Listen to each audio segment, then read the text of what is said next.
Lawrence Bishnoi gang इन दिनों किसी ना किसी अपराध को लेकर लगातार चर्चे में है। ये गैंग पुलिस के लिए मुसीबत बनता जा रहा है।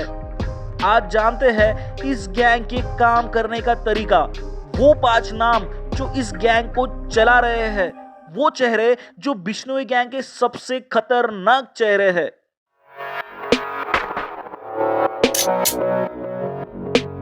बिश्नोई गैंग देश का सबसे बड़ा गैंग बन चुका है। ये एक ऐसा गैंग है जो पुलिस को चुनौती देकर अपराधों को अंजाम दे रहा है। एक के बाद एक बड़े बड़े क्राइम्स। इस गैंग के पास 600 से 700 शूटर्स मौजूद है। पूरे देश में इनका सिंडिकेट फैला हुआ है। लेकिन कैसे ये गैंग पूरे देश में अपनी जड़ें जमा चुका है? कौन है इस गैंग के लिए काम करने वाले सबसे बड़े नाम? लॉरेंस बिश्नोई, जिसने इस गैंग की शुरुआत की है। लॉरेंस का जन्म साल 1992 में फाजिल्का में हुआ। पिता पुलिस में थे। माता पिता ने बेहद अच्छी परवरिश दी, लेकिन कॉलेज में जाने के बाद लॉरेंस ने क्राइम को चुना। कहा जाता है कि लॉरेंस बिश्नोई की गर्लफ्रेंड की कॉलेज में हत्या कर दी गई थी। गर्लफ्रेंड की हत्या के बाद ही ये क्राइम की दुनिया में आया। छोटे मोटे अपराध शुरू करके इसने अपना एक क्राइम सिंडिकेट बनाया और नए नए लड़कों को अपने साथ जोड़ा। ये लॉरेंस का ही स्टाइल था कि ये जो भी अपराध करता उसका जिक्र अपने सोशल मीडिया अकाउंट में जरूर करता था। इससे धीरे धीरे लॉरेंस को फेम मिलने लगा और यंग लड़के इसके साथ जुड़ने लगे। फिलहाल लॉरेंस जेल में बंद है और जेल में बैठकर ही पूरे सिंडिकेट को चला रहा है। बिश्नोई गैंग का दूसरा सबसे बड़ा गैंगस्टर है गोल्डी बरार, जिसके ऊपर जिम्मेदारी है गैंग को विदेशों में फैलाने की। गोल्डी बरार भी पंजाब का ही रहने वाला है और इसका असली नाम सतविंदर है। लॉरेंस की तरह ही गोल्डी के पिता भी पुलिस में थे। गोल्डी बरार कॉलेज के दिनों से ही लॉरेंस के स्टाइल का काफी दीवाना था।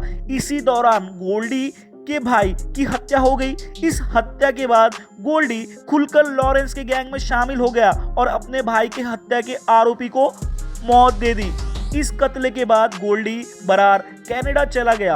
अब लॉरेंस ने गोल्डी को नई जिम्मेदारियां दी है। इसने गैंग के लिए कनाडा में रहकर ही काम शुरू करना मुनासिब समझा। गैंग के लिए पैसे जुटाना, शूटर्स की व्यवस्था करना, ये सब काम गोल्डी बरार का ही है। सिंगर सिद्धू मूसेवाले की हत्या के लिए शूटर्स भी गोल्डी बरार ने ही अरेंज किए थे। बिश्नोई गैंग के लिए काम करने वाला एक और बड़ा गैंगस्टर है काला जटेड़ी।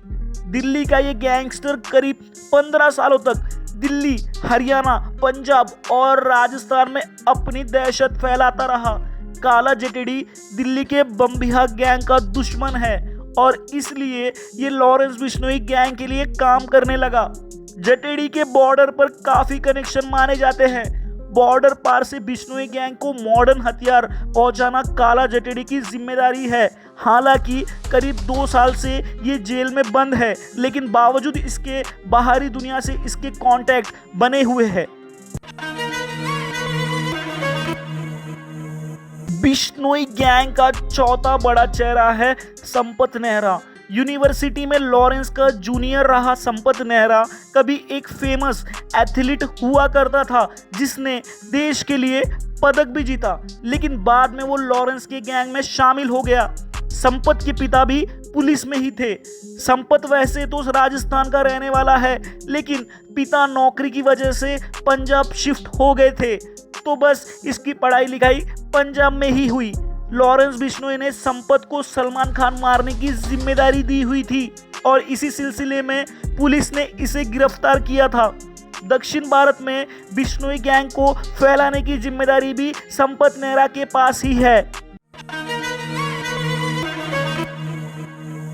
लॉरेंस का सबसे खास और बिश्नोई गैंग का 5वां चेहरा है अनमोल बिश्नोई। अनमोल लॉरेंस बिश्नोई का भाई है और उस पर भी कई केस दर्ज है। सिंगर सिद्धू मूसेवाला केस में वो अहम आरोपी है। फर्जी पासपोर्ट लेकर वो विदेश फरार हो चुका है। अनमोल बिश्नोई की तलाश पुलिस को है, लेकिन कुछ समय पहले अनमोल का एक वीडियो विदेश से सामने आया था। लॉरेंस बिश्नोई के बाद अनमोल बिश्नोई के पास ही गैंग की पूरी कमान है। आपके अपने क्राइम रिकॉर्ड्स चैनल को सब्सक्राइब करो और बेल आइकन ऑल पे क्लिक करके रख लेना साथियों।